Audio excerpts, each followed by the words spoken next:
Life, they say, is a journey, but no one tells you about the muddy roads, the trenches, the holes you fall into, sometimes by accident, sometimes by ignorance, sometimes by pride, and sometimes by forces you never saw coming. You get stuck, and in that moment, you realize something profound. The true test of your journey isn't how fast you move, but how well you rise when you've fallen. You call out for help because that's what you've been taught.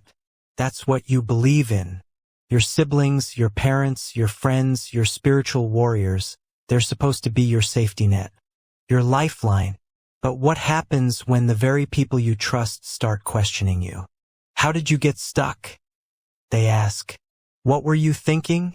And for a moment, you believe it's concern. But then you see it. The subtle smiles. The whispered conversations. The gathering storm of judgment. They weren't there to pull you out. They were there to bury you deeper. You realize too late that their inquiries weren't to help you. They were to build a case against you, to dissect your failures, to mock your dreams, to remind you that you were never supposed to rise so high. And when you fell, they were there, not to lift you but to ensure you never got back up. The betrayal cuts deeper than the fall itself, because it wasn't just your body that was stuck. It was your spirit, your hope, your belief in humanity. Maybe they were never with you.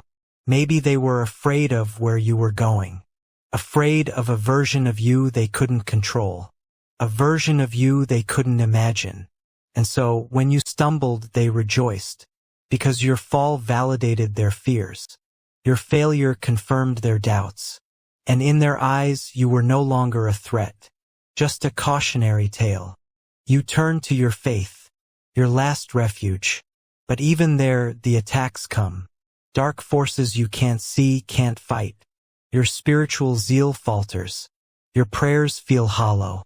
The warriors you thought would stand with you are now the ones holding the knives. And you realize, with a sinking heart, that even the divine can feel distant when the world is against you. Years pass. The mud hardens. The trench becomes your prison. You're squeezed, crushed, almost to extinction. Spiritually broken, financially ruined, emotionally shattered. Every cry for help sounds like a joke. Every attempt to rise feels futile. You become a laughingstock, cautionary tale, a ghost of who you once were. But then something shifts, something deep within you.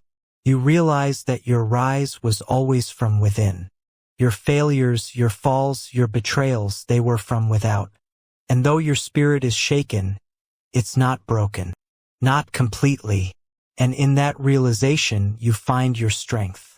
Your quiet, unyielding resolve to rise again. You learn. Oh, do you learn?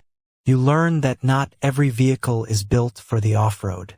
Some are made for the tarmac. And that's okay. You don't need to hold a grudge against them. They were never meant to travel your path.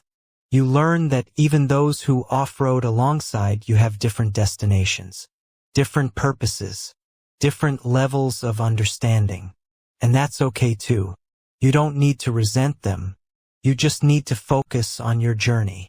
You learn to carry your own recovery kit, spiritual, financial, emotional, because in this life you are more or less alone. And that's not a curse. It's a blessing. Because when you rise again, and you will rise, it will be on your own terms. No debts, no favors. Just you, your strength, and your unshakable will to keep moving forward. So, to anyone out there who's stuck in the mud, remember this.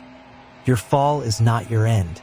Your betrayals are not your definition. Your pain is not your prison. You are an off-road vehicle, built for the rough terrain, designed for the tough journeys.